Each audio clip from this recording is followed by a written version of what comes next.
하이델베르크 교리문답 제1, 2문답을 낭독하심으로 주일 예배로 나아가겠습니다. 살아서나 죽어서나 당신의 유일한 위로는 무엇입니까? 살아서나 죽어서나 나의 몸과 영혼은 나 자신의 것이 아닙니다. 나의 몸과 영혼은 나의 신실하신 구주 예수 그리스도의 것입니다. 그리스도는 자신의 보배로운 피로 나의 모든 죄값을 완전히 치르셨습니다. 그리스도는 나를 마귀의 모든 권세에서 풀어주셨습니다. 또한 그리스도는 나를 지켜주십니다. 그리고 하늘에 계신 아버지의 뜻이 아니라면 내 머리에서 머리카락 하나도 떨어지지 않습니다. 참으로 모든 것은 나의 구원을 위해 합력하여 일합니다. 그리고 그리스도는 성령님을 통해 내게 영생을 보증해 주십니다. 또한 그리스도는 이제부터 진심으로 기꺼이 그리스도를 위해 살도록 나를 준비시키십니다. 아멘. 이 위로 안의 복을 누리며 살다 죽기 위해 당신은 무엇을 알아야만 합니까? 다음 세 가지를 알아야만 합니다. 첫째, 나의 죄와 비참함이 얼마나 큰지 알아야 합니다. 둘째, 어떻게 내가 나의 모든 죄와 비참함으로부터 구원받는지 알아야 합니다. 셋째, 어떻게 내가 그러한 구원을 주시는 하나님께 감사해야 하는지 알아야 합니다. 아멘.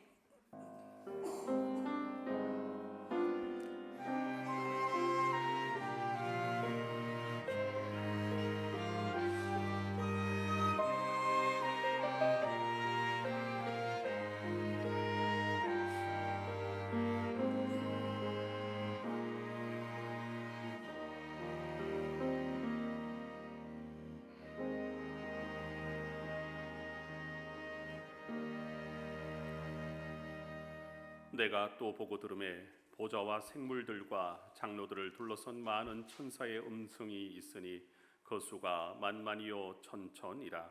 큰 음성으로 이르되 죽임을 당하신 어린 양은 능력과 부와 지혜와 힘과 존귀와 영광과 찬송을 받으시기에 합당하도다 하더라. 아멘. 거룩하신 하나님 아버지, 사순절 기간이 다하여가는 마지막 주일에 예배를 드립니다. 예수님께서 고난당하고 계신 골고다의 십자가가 더욱 선명하게 다가오는 아침입니다. 저 십자가에서 흐르는 피는 그 누구도 아닌 나의 죄를 속량하는 보혈인 것을 믿습니다. 그 보혈을 지나서 삼위일체 하나님께서 좌정하여 계신 거룩한 보좌 앞으로 나아가 예배하오니 창조주이시며 만유의 주제이시며 구원자가 되시는 삼위일체 하나님만 홀로 영광 받아 주옵소서. 그리고 간절한 마음으로 은혜를 사모하는 모든 성도들에게 구원의 은총과 넘치는 사랑을 베풀어 주옵소서. 예수 그리스도의 이름으로 기원하옵나이다. 아멘. 시편 찬송가 308장 시편 146편 1절에서 5절로 하나님께 경배와 찬양 드리겠습니다.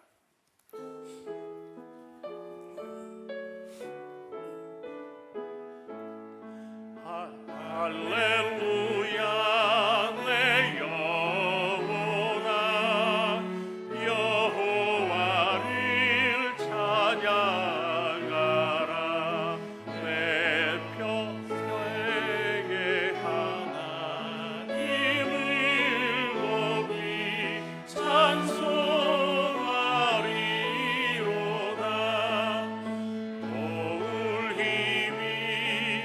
힘이 없는 이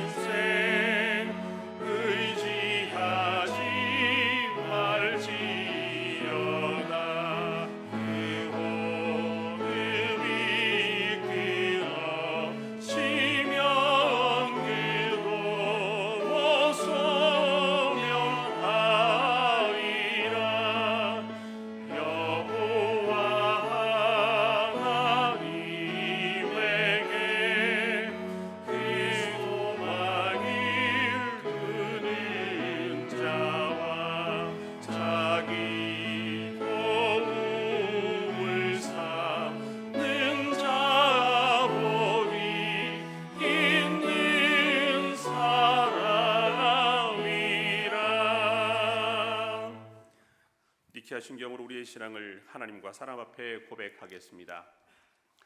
우리는 한 분 하나님, 전능하신 아버지, 하늘과 땅의 창조주, 보이는 것과 보이지 않는 모든 것의 창조주를 믿습니다. 우리는 한 주님, 예수 그리스도, 하나님의 독생자, 만세전에 성부에게서 나신 분, 하나님 중에 하나님, 빛 중에 빛, 참 하나님 중에 참 하나님이신 분, 곧 독생하셨고 지으심을 받지 않으셨으며 아버지와 함께 한 본질에 속하신 분을 믿는데, 그분으로 말미암아 만물이 지음받았습니다. 그분은 우리 사람을 위하여 그리고 우리의 구원을 위하여 하늘에서 내려오셨으며 성령으로 동정녀 마리아에게서 육신을 입어 사람이 되었습니다.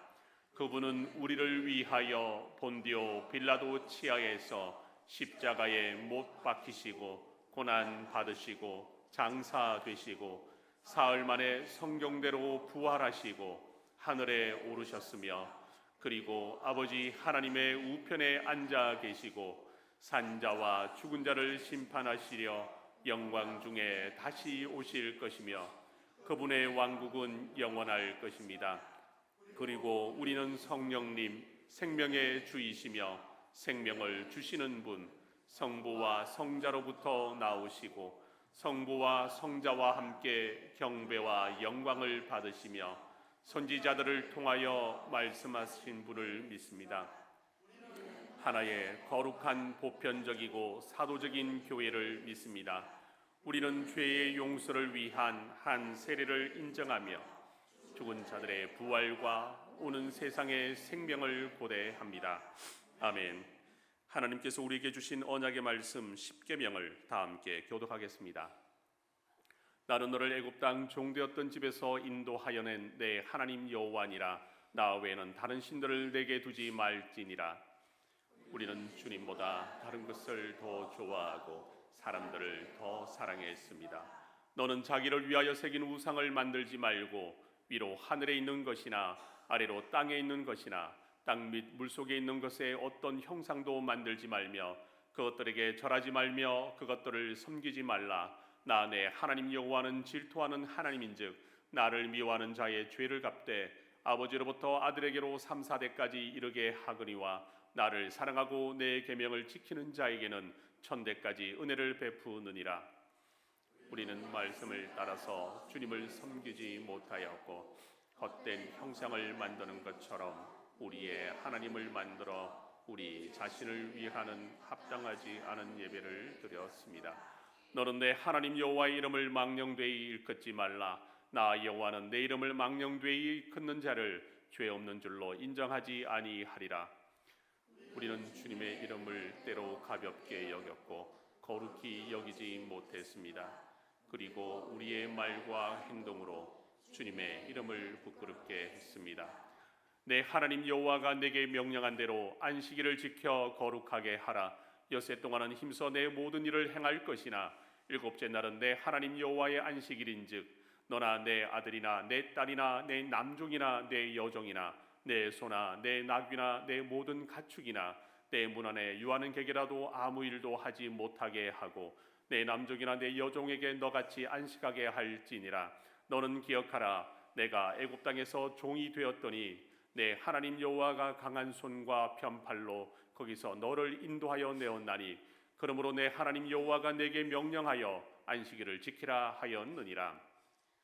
우리는 주님의 날을 거룩히 지키지 못하였고 우리를 노예로 붙드는 세상적인 것으로부터 참 자유를 누리지 못하고 온전히 주님을 예배하고 경건한 일과 선행을 베푸는 날로 보내지 못했습니다. 너는 내 하나님 여호와께서 명령한 대로 내 부모를 공경하라. 그리하면 내 하나님 여호와가 내게 준 땅에서 내 생명이 길고 복을 누리리라. 우리는 마땅히 해야 할 부모에 대한 공경을 다하지 못하였고 위에 있는 자에게 합당한 공경을 하지 못하였고 아래에 있는 자를 존중하지 못하였습니다. 살인하지 말지니라. 우리는 하나님의 형상인 사람을 값싸게 취급하였고 분노와 미움으로 피를 흘리는 자리에 서 있었습니다. 간음하지 말지니라. 우리는 마음으로 말로 행동으로 음란하고 부정한 일을 하였습니다. 도둑질하지 말지니라. 우리는 우리의 필요를 채우시는 하나님을 의지하지 못하여 훔치고 빼앗고 속이는 죄를 지었습니다. 내 이웃에 대하여 거짓 증거하지 말지니라.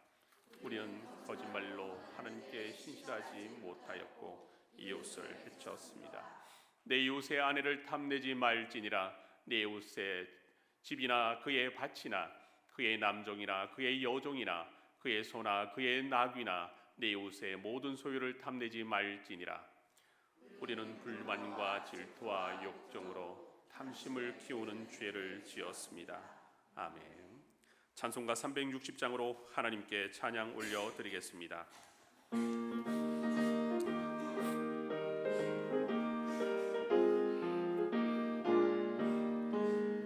행군나 팔소리에 주의 호령 나으리 십자가의 공기를 들고 나가세 선한 싸움 다 싸우고 의의 면류관 받았으리라. 선한 싸움 다 싸우고 의의 면류관 예루살렘 성에서 면류관 받으리.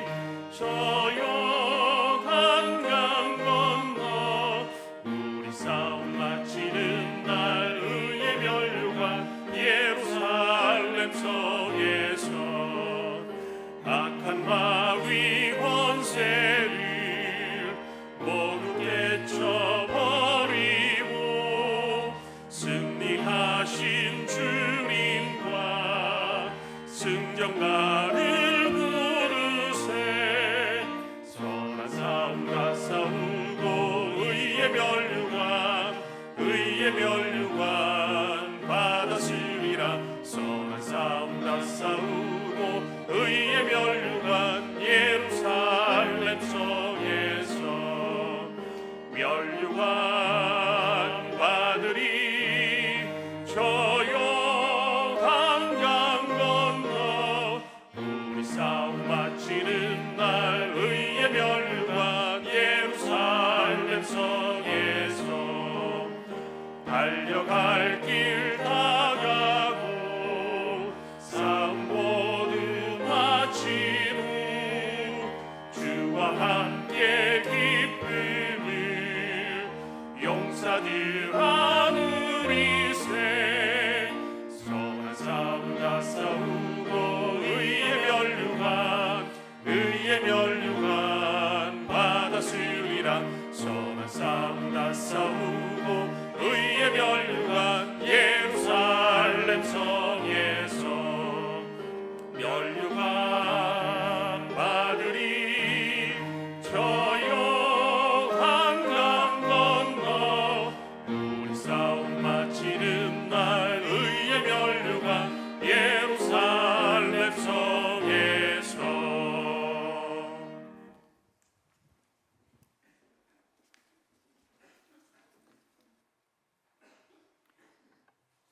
만왕의 왕이시며 만유의 주인 되신 여호와 하나님께 감사와 경배와 찬양 올려드립니다. 하나님이 축복으로 주신 선악과의 명령을 어기고 하나님처럼 되겠다 반역한 피조물에게 그 영원한 형벌 받을 것을 불쌍히 여기사 구원의 세기를 내시는 우리 피조물은 감히 가늠할 수도 없는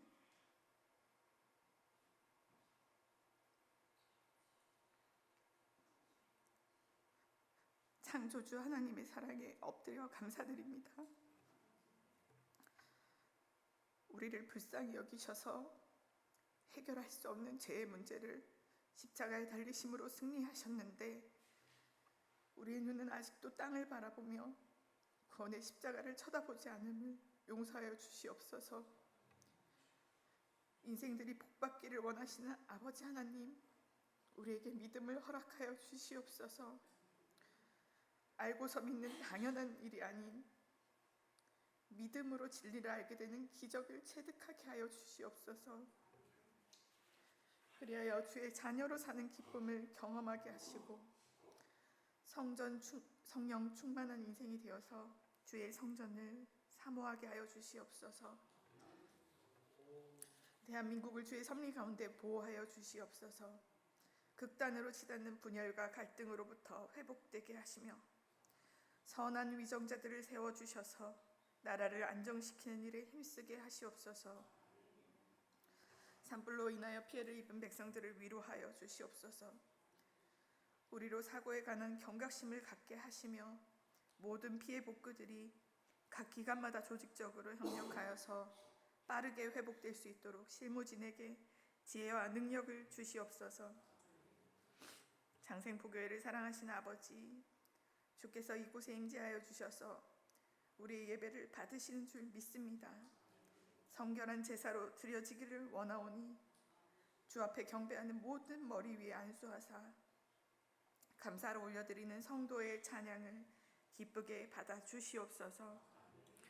말씀을 전하시는 담임 목사님과 가정 위에 함께하여 주시며 주의 사역을 감당하는 육체와 영혼이 강건케 하시며 가는 발걸음마다 복음의 권세가 생명 살리는 일로 열매 맺게 하여 주시옵소서.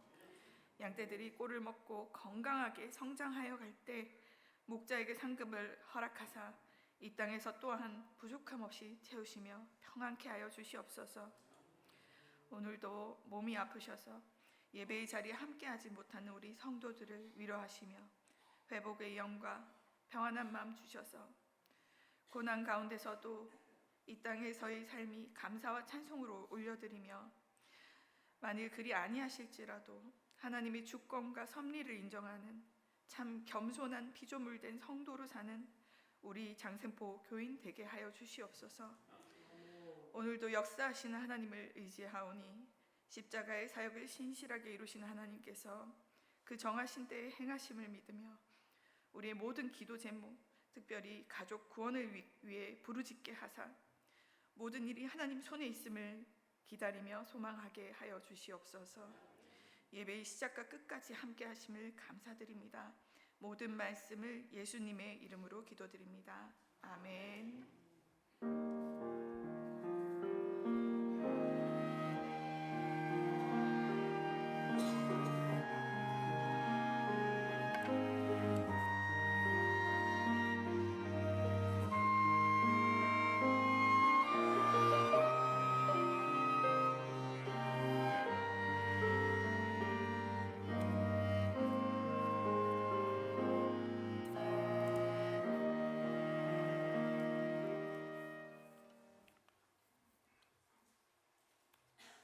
하나님께서 오늘 우리에게 주시는 말씀은 마가복음 7장 1절에서 9절 말씀입니다.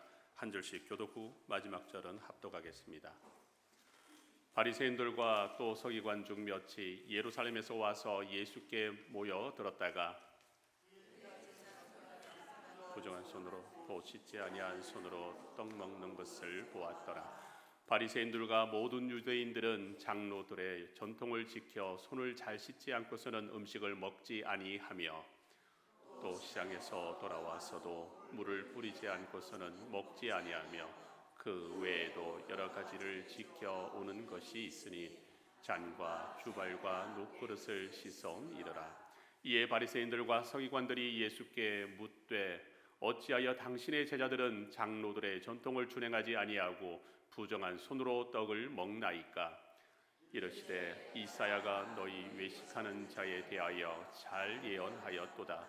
기록하였으되 이 백성이 입술로는 나를 공경하되 마음은 내게서 멀도다. 사람의 계명으로 교훈을 삼아 가르치니 나를 헛되이 경배하는도다 하였느니라. 너희가 하나님의 계명은 버리고 사람의 전통을 지키느니라. 또 이르시되 너희가 너희 전통을 지키려고 하나님의 계명을 잘 저버리는도다. 아멘. JSBC 남성중창단이 찬양으로 하나님께 영광 올려드리겠습니다.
우리가 성경을 읽다 보면 장로의 유전 또는 장로의 전통이란 말이 나옵니다.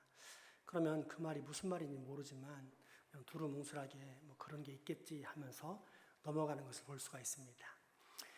그런 장로의 전통을 오늘 우리는 정확히 배웠으면 좋겠습니다.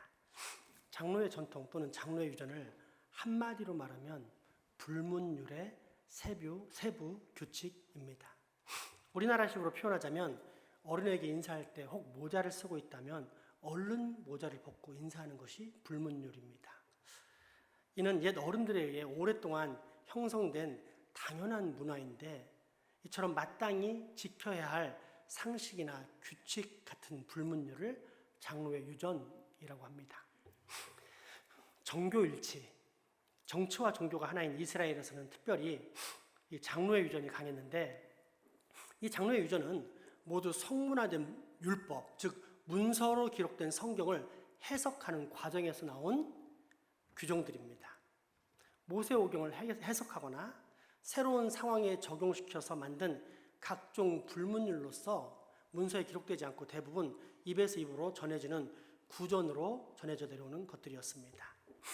예를 들면 바리새인들이 예수님과의 논쟁 가운데 내세운 안식일 유전, 즉 안식일에 사람을 치료해도 되는가 아닌가, 한다면 얼만큼 해야 하는가, 또 안식일에는 몇 걸음을 움직일 수 있는가, 그 이상 가면 안 되는가를 비롯해서 오늘 본문에 나오는 결례, 즉 사람이 깨끗해지는 형식인 정결 예식에 관한 내용들이 바로 이 구전들에 근거한 것이었습니다.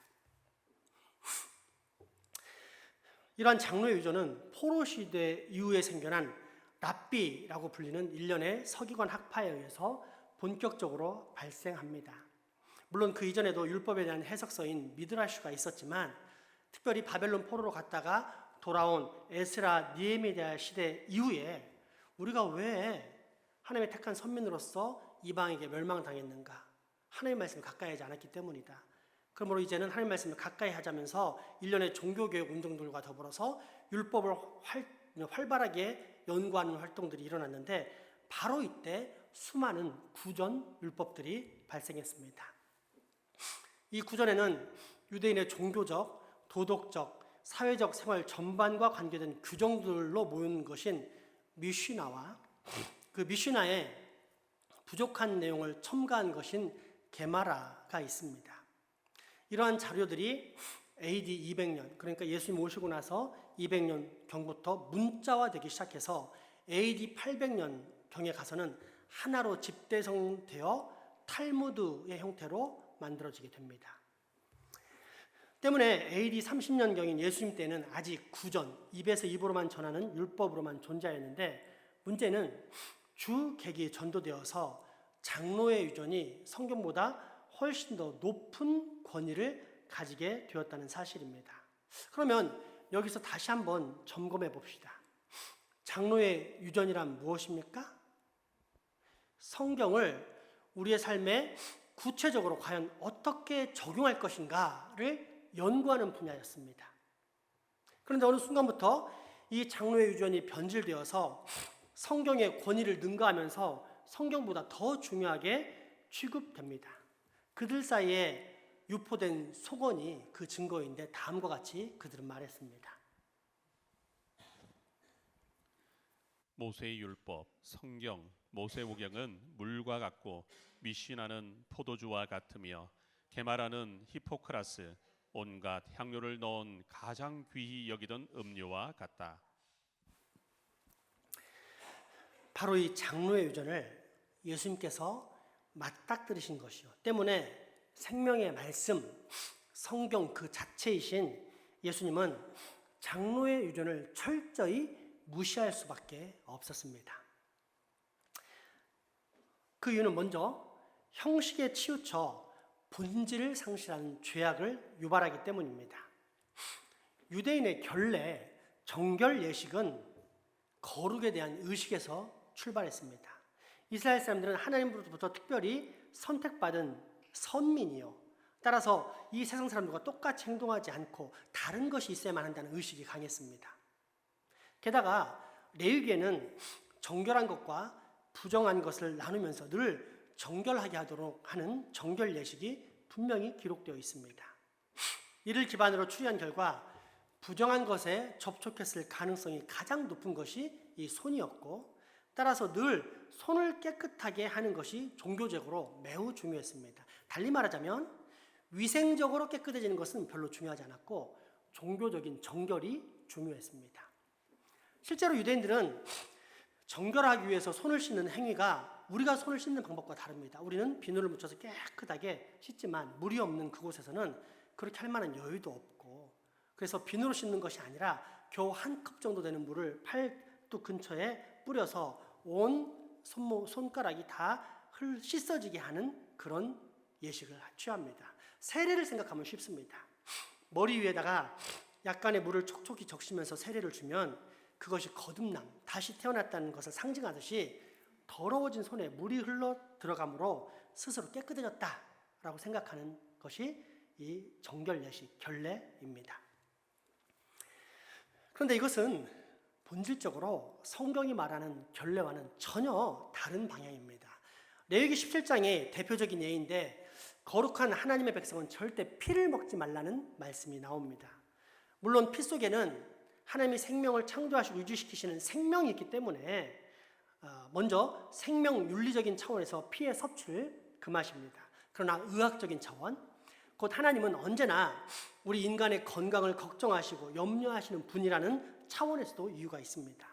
일단 동물이 도축을 당할 때 그 엄청난 스트레스가 피 속에 녹아들기 때문에 피를 먹어서는 안 되고, 또 현미경으로 관찰해 볼 때 피 속에는 수많은 세균들이 존재하고 있기 때문입니다. 특히 사슴피가 좋다고 생피를 먹고 마시는 행위는 세균 덩어리를 먹고 마시는 행위가 되어 사람의 몸을 지극히 해롭게 할 가능성이 있기에 하나님은 이런 피 섭취를 철저히 배제하신 것입니다. 이처럼 하나님의 정결법은 단순한 종교적인 의미가 아닌 사람을 위한 실제적인 배려입니다. 그런데 장로의 유전은 어느 순간부터 이러한 실제적인 생명 존중의 의미보다 종교적 의미와 형식을 중요하게 여겼을 뿐 아니라 이 종교적인 결례를 행하지 않으면 절대 깨끗해질 수 없다면서 모든 유대인들에게 족쇄를 채우기 시작합니다. 마치 그러한 결례 자체가 그들을 구원할 수 있기라도 한 듯이 정결 예식을 신봉하였습니다. 이러한 유전의 실천에 대한 강조는 랍비 아카바의 죽음에 관한 일화에 잘 나타나 있습니다. 어떤 사고로 인해 지하 감옥에 갇히게 된 아카바는 밖에서 공급되는 아주 적은 양의 물을 가지고 심한 갈증을 해소시킬 것인가, 아니면 장로의 유전을 따라 손을 씻어야 할 것인가, 양자 선택의 기로에 놓이게 됩니다. 그런데 결국 그는 손을 씻는 정결 예식을 지키기 위해서 갈증으로 죽는 편을 선택하게 됩니다. 그만큼 유대인들에게는 중요했던 것이 결례입니다. 그런데 정결법을 창조하시고 제공하신 하나님께서는 이 모습을 보시고 어떤 평가를 내리셨을까요? 네가 그렇게 정결함을 추구했으니 잘했다 라고 칭찬하셨을까요? 아니면 이 미련한 아이야, 내가 준 정결법은 생명을 존중하고 사람을 살리기 위한 법인데 왜 너는 네 목숨을 죽여가면서까지 정결을 추구했단 말이냐, 왜 너는 끝까지 성경의 법 대신 그 성경을 해석한 분야인 장로의 유전을 미련하게 붙잡았던 것이냐 라고 하시겠습니까? 당연히 후자요. 따라서 생명의 말씀이신 예수님은 그처럼 자신들이 익숙하고 선호하는 형식에 사로잡혀 철저히 그 종교적 형식을 붙잡는 그런 미련한 인생들, 장로의 유전을 철저히 무시하면서 진정한 정결법의 핵심은 내면에 있음을 가르쳐 주십니다. 오늘 본문 마가복음 7장 14절에서 23절까지의 말씀을 확인해 보십시오. 무리를 다시 불러 이르시되 너희는 다 내 말을 듣고 깨달으라. 무엇이든지 밖에서 사람에게로 들어가는 것은 능히 사람을 더럽게 하지 못하되 사람 안에서 나오는 것이 사람을 더럽게 하는 것이니라 하시고 무리를 떠나 집으로 들어가시니 제자들이 그 비유를 묻자온데 예수께서 이르시되 너희도 이렇게 깨달음이 없느냐 무엇이든지 밖에서 들어가는 것이 능히 사람을 더럽게 하지 못함을 알지 못하느냐 이는 마음으로 들어가지 아니하고 배로 들어가 뒤로 나감이라 이러므로 모든 음식물을 깨끗하다 하시니라. 또 이르시되 사람에게서 나오는 그것이 사람을 더럽게 하느니라. 속에서 곧 사람의 마음에서 나오는 것은 악한 생각 곧 음란과 도둑질과 살인과 간음과 탐욕과 악독과 속임과 음탕과 질투와 비방과 교만과 우매함이니 이 모든 악한 것이 다 속에서 나와서 사람을 더럽게 하느니라. 아멘. 하나님 앞에서 정결함이란 본질적으로 어떤 형식의 실천이나 외부 환경의 영향에 달려있다는 말입니까? 아니면 죄악의 원천인 내 마음을 어떻게 다스리냐에 달려있다는 뜻입니까? 그렇습니다. 진짜 더러움은 육체적 접촉, 물질적인 것이 아니라 도덕적이며 영적인 것이라는 뜻입니다. 다른 말로 표현하자면 밖에서 안으로 들어가는 것은 다 변으로 배출되지만 사람의 마음과 의지로부터 나오는 것, 곧 사람이 생각하고 말하고 원하고 행동하는 것들이 바로 사람과 그 주변 이웃을 더럽힌다는 것입니다. 이를 현대적으로 말하면 이런 뜻이 됩니다.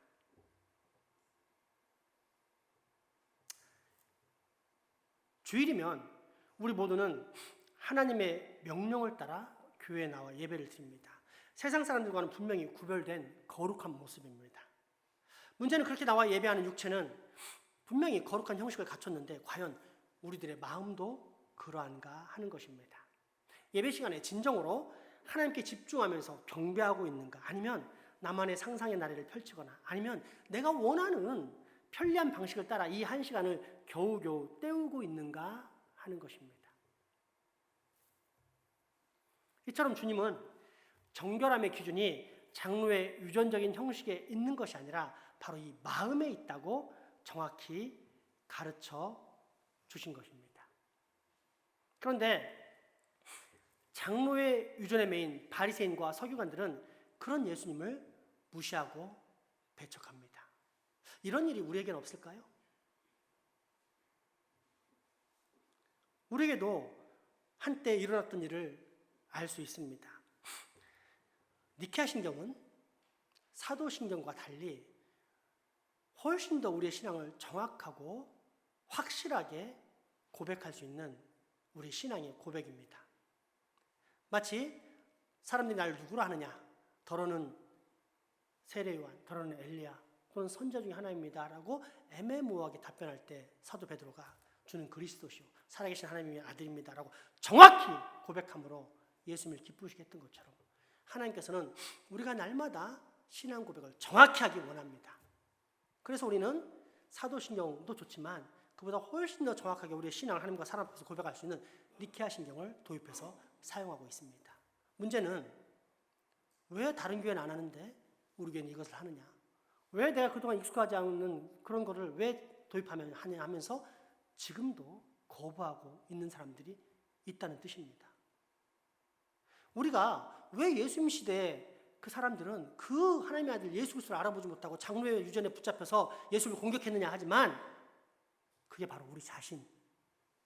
그래서 만약에 우리가 예수님 시대에 돌아가면 예수님께 돌을 던지고 침 뱉을 사람인 것을 증명하고 있는 것입니다. 이렇게 장로의 유전에 사로잡힌 사람, 자기 형식에 치우치고 매이는 사람은 반드시 본질을 상실할 뿐 아니라 예수 그리스도를 거부하는 죄악을 유발한다는 사실을 분명히 보게 됩니다. 반면 그 잘못된 전통주의의 장로의 유전이라는 가치의 기준을 기초하지 않고 올바른 성경과 교회 역사의 전통에 입각한 사람은 부드러운 마음으로 이 신앙 고백을 받아들입니다. 특별히 우리 교회는 매주 월요일마다 이제 2년차에 들어섰는데 대구의 교리 아카데미에 교리 교육사 공부를 하기 위해서 6명씩 보내고 있습니다. 이번 학기에 개강 제목은 교리와 신조들입니다. 그래서 교수님이 물어봤다 합니다. 혹시 이런 것들을 알고 있느냐? 대부분 사람들은 아마 처음 들어본 것 같은데 우리 교회는 이미 니케아 신경을 하고 있다니까 깜짝 놀래가지고 아니 그런 교회가 있느냐라면서 되게 칭찬하셨다고 합니다. 제대로 된 학식을 갖춘 사람은 성경과 교회 전통을 따라서 뭐가 중요한지 알지만 어설픈 학식, 한두 가지 아는 걸 갖추고 있는 사람은 무식한 사람이 용감하다는 말처럼 자기가 알고 있는 것을 붙잡는 장로의 유전에 빠지게 되는 것입니다. 그런데 뭐가 문제입니까? 그게 바로 신앙의 본질을 상실할 뿐 아니라 무시하고 배척함으로 결국은 예수 그리스도를 대적하는 죄악을 유발한다는 것입니다.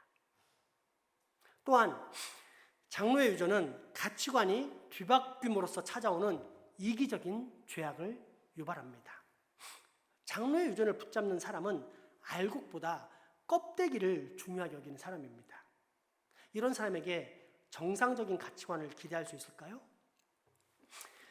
종교개혁자요 장로교회 창시자인 존 칼빈은 당시 장로의 유전을 붙잡고 있는 교황 세력들이 얼마나 반성경적이고 잘못된 가치관을 가지고 있는지, 그러면서도 이것이 왜 잘못되었는지조차도 깨닫지 못하는 그들의 어리석음을 다음과 같이 표현했습니다. 한번 살펴보십시오. 자, 우리 각자는 옛날 유대인들보다 교황이 통치하고 있는 오늘날에 악독이 더욱 성행하고 있지 않는지 숙고해 보기로 하자. 교황과 그 수하들은 도둑질과 음행은 가벼운 실수라고 이야기하면서 자신들이 금지하는 육식은 큰 죄라고 혐오한다. 이렇게 그들은 자기들의 전통을 위해 하나님의 법을 뒤엎고 있다. 도둑질이나 간음이 더 큰 죄입니까? 사순절에 육식을 하는 것이 더 큰 죄입니까? 분명히 전자입니다. 그러나 장로의 유전에 물든 당시 교황 세력은 자신들이 정한 형식을 지키지 않는 것, 예식을 무시하는 것, 그래서 육식을 하는 것을 훨씬 더 큰 죄로 규정하면서 하나님의 법을 완전히 무시해버렸습니다. 십계명을 뒤집어버렸습니다.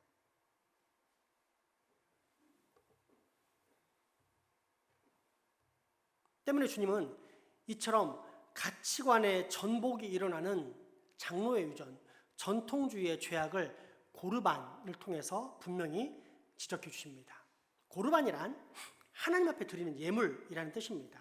이를 위해 예수님께서는 먼저 부모 공경에 관한 말씀을 가르쳐 주십니다. 10절을 보면 부모 공경하는 것의 중요성을 가르쳐 주는 것을 볼 수 있는데, 이 중에서 이 중요성에는 나이든 부모가 자식에게 의존해 갈 때 자식은 반드시 부모에게 드려야만 하는 것들이 있고, 이것들을 제공하는 것이 부모 공경이라고 알려주십니다. 만약에 그렇지 않으면 부모를 모욕하는 것이라는 사실도 상기시킵니다. 이때 부모에게 드려야 할 것은 돈만이 아닙니다. 위로도 드려야 하고, 실제적인 도움도 드려야 하고, 혹 마음이 괴로우면 평안을 드릴 수 있도록 조치해야 하고, 몸이 아프면 건강의 회복을 다시 도모해야 합니다. 이런 것들이 다 자식이 부모에게 드려야 할 것들이고 부모가 당연히 받아야 하는 것들입니다. 현대는 핵가족이니 뭐니 해서 그저 자기들끼리만 잘 살면 된다라고 생각하는데, 육신의 부모에 관한 하나님의 말씀은 지금도 엄연히 변함없는 원칙으로 서 있습니다. 그리고 그 원칙은 너희는 마땅히 공경할 자를 공경하라는 말씀입니다. 그렇게 부모 공경을 회피하는 그들의 외식을 고르반을 통해서 크게 꾸짖으십니다. 너희들이 지금 무슨 짓을 하고 있는지 아느냐? 너희들은 사람을 공경하기 위해 부모님께 뭘 드리는 것보다 하나님의 일을 하고 하나님의 명령을 지키는 것이 훨씬 더 중요한 일이다 하면서 사람으로서 마땅히 해야 할 일을 하지 않고 있다. 그거는 부모를 회방하는 죄다. 쉽게 말하면 이런 겁니다. 부모님께 드려야 될 용돈이 1,000만 원 있는데 이것을 고르반, 즉 하나님께 바친 예물이다 라고 하면 그 용돈이 굳는 겁니다. 그렇다고 하나님께 바쳤느냐 하면 그것도 아닙니다.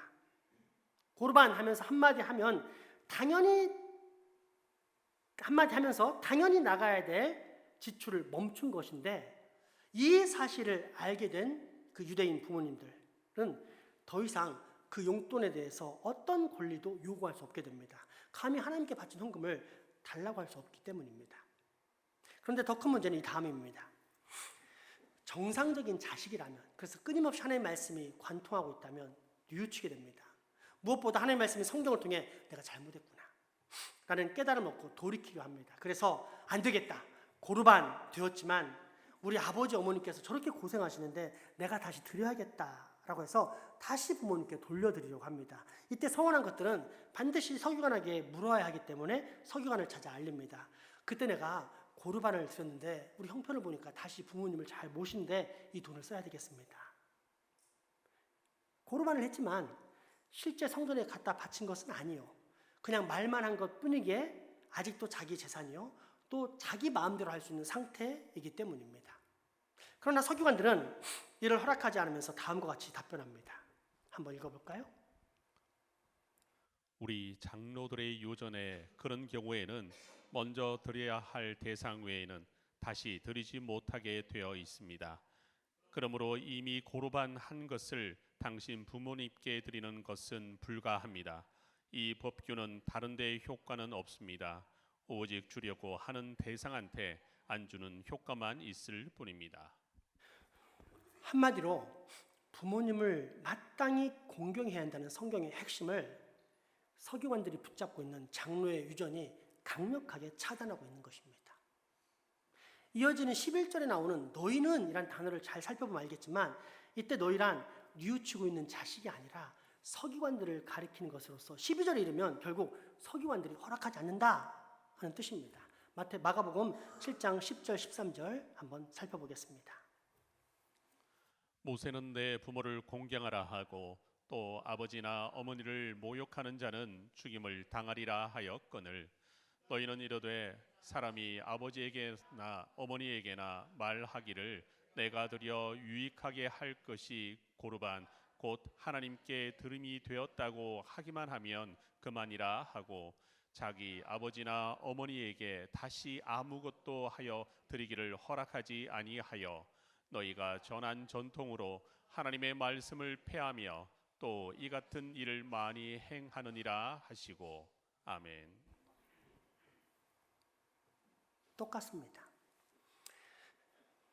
니케아 신경의 예처럼 자기가 익숙할 뿐더러 선호하는 형식을 오랫동안 지켜왔으니 여전히 그것을 지켜야 한다면서 그것에 대한 성취감을 느끼는 것이 중요한 사람은 결국 자신의 만족을 위해 기꺼이 성경의 핵심과 본질을 거부하는 자아중심적이고 이기적인 매우 무서운 사람이 된다는 뜻입니다.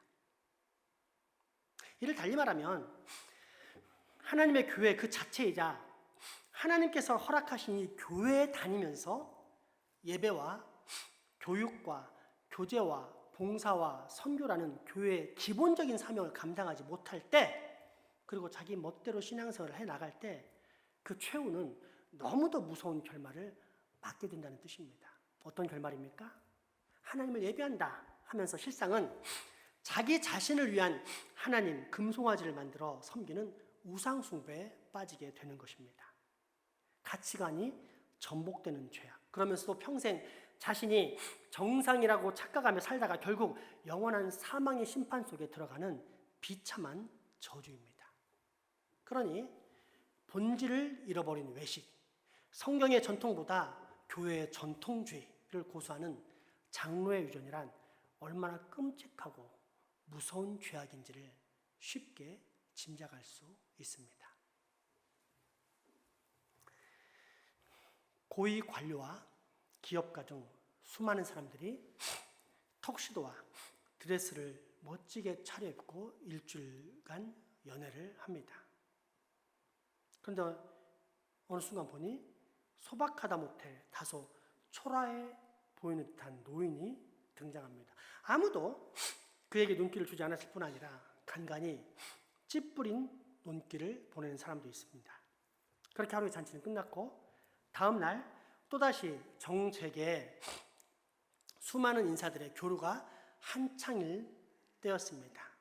문득 군인 제복을 입은 사람이 나타나는데 계급을 보니 별이 무려 4개인 대장, 대통령을 제외하고 가장 높은 사람이었습니다. 사람들은 깜짝 놀라 굽신거리며 인사합니다.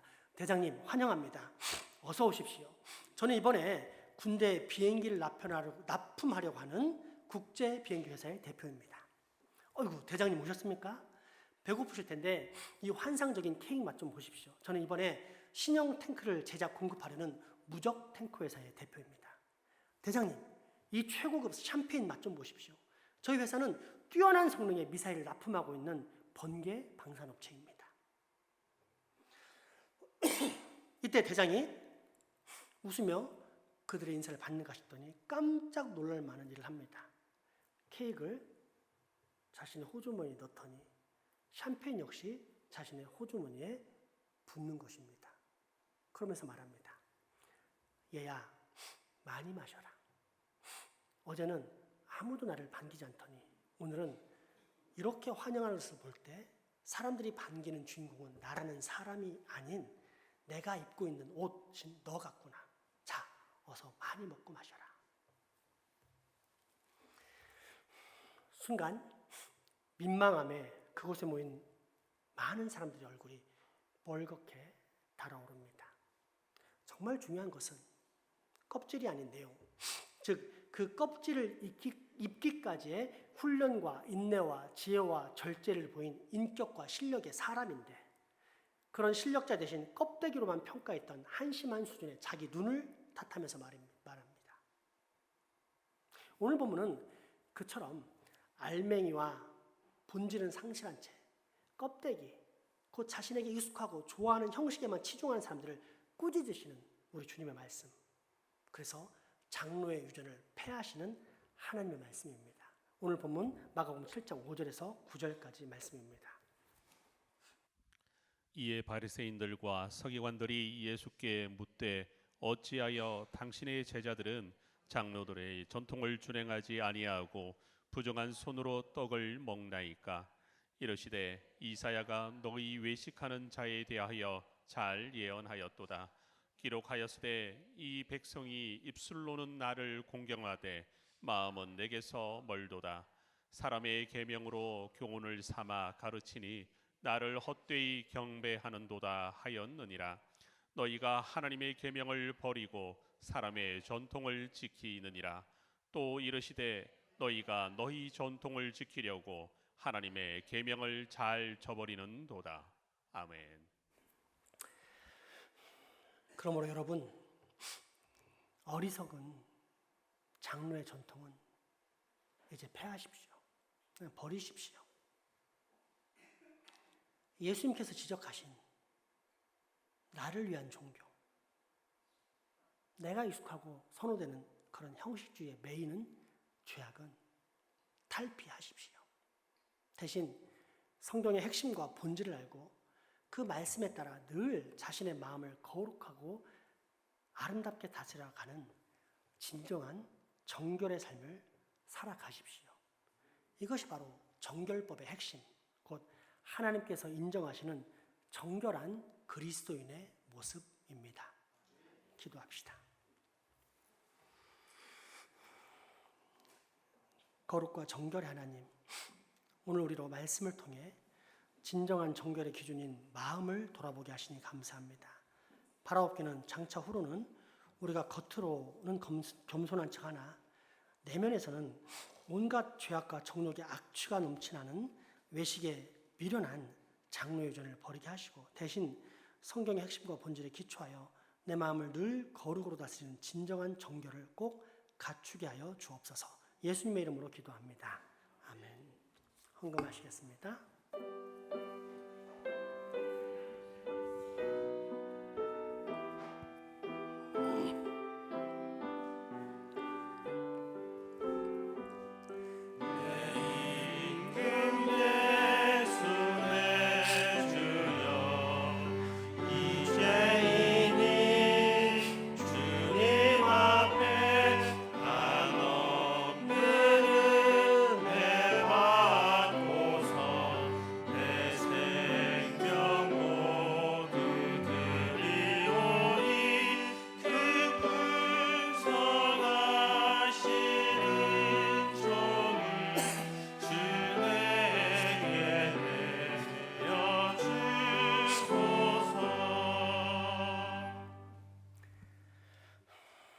날마다 저에게 일용할 양식을 주신 하나님 아버지, 오늘도 베푸신 은혜 감사드립니다.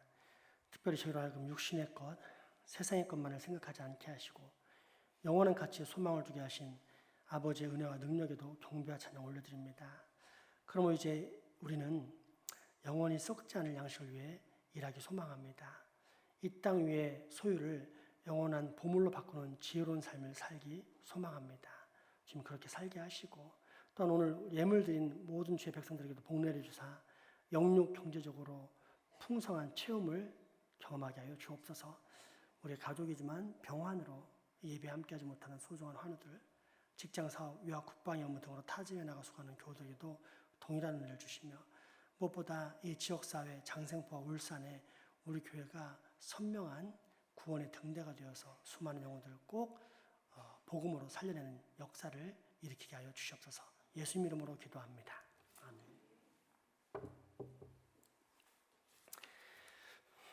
교회 소식 전해드립니다.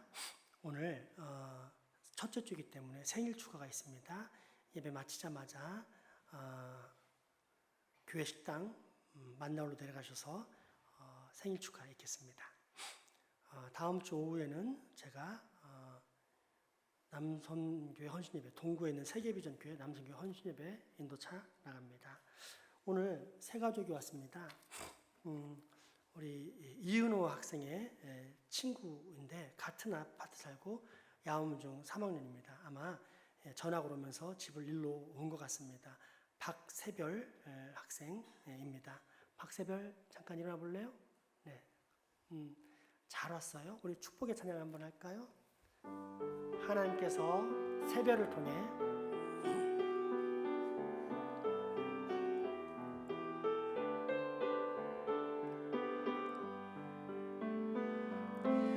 하나님께서 세별을 통해 내 마른 땅에 샘물 나게 하시기를 가난한 영혼 목마른 영혼 세별을 통해 주 사랑을 원하네. 큰 축복의 박수 드리겠습니다. 잠깐 기도합시다. 하나님, 세별이가 우리 교회에 왔습니다. 하나님, 우리 교회는 선택받은 하나님의 백성들이 오는 교회인 줄 믿습니다. 그리고 그 백성들이 정착해서 거룩한 하나님의 나라라는 공동체를 이루어가는 나라 교회인 줄 믿습니다. 그러므로 기도하오니 이 세별이가 우리가 눈으로 확인하는 하나님의 백성에게 도와주시옵소서.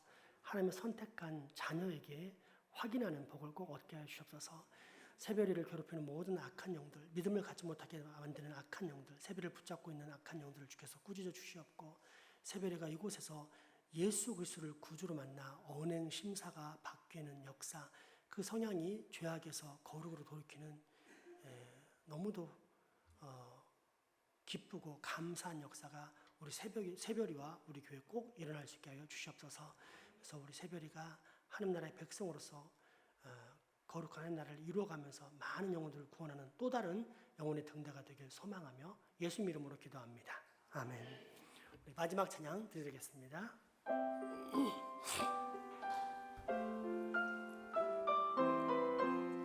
손을 들어 서로 축복합니다. 나를 보내사 소개하시고 가장 귀한 곳이 바로 이곳. 서로 안아줄까요? 내게 주신 가장 귀한 이시오 감사와 순종으로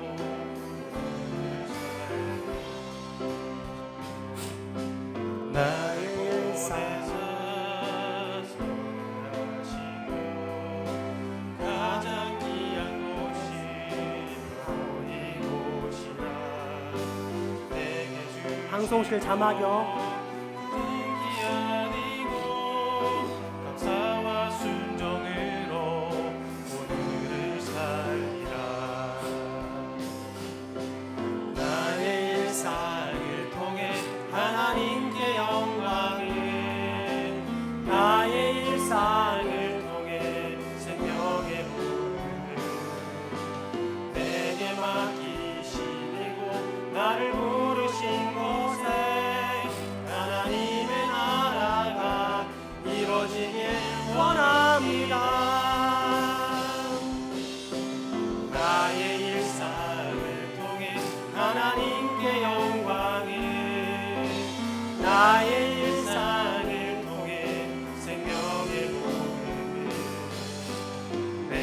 음악이 실리고 나를 부르신 곳에 하나님의 나라가 이루어지길 원합니다.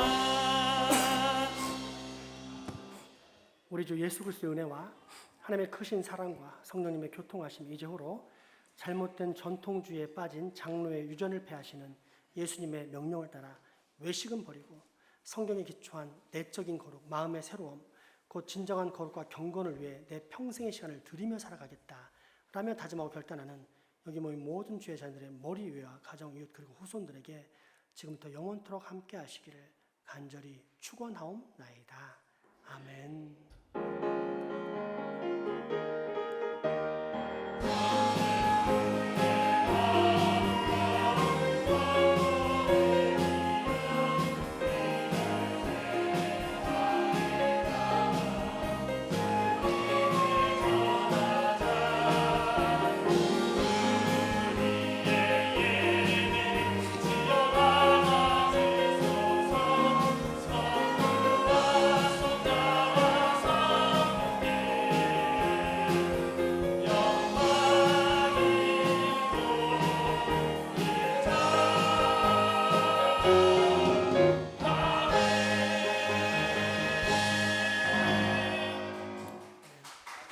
사랑과 축복의 기도를 드리겠습니다.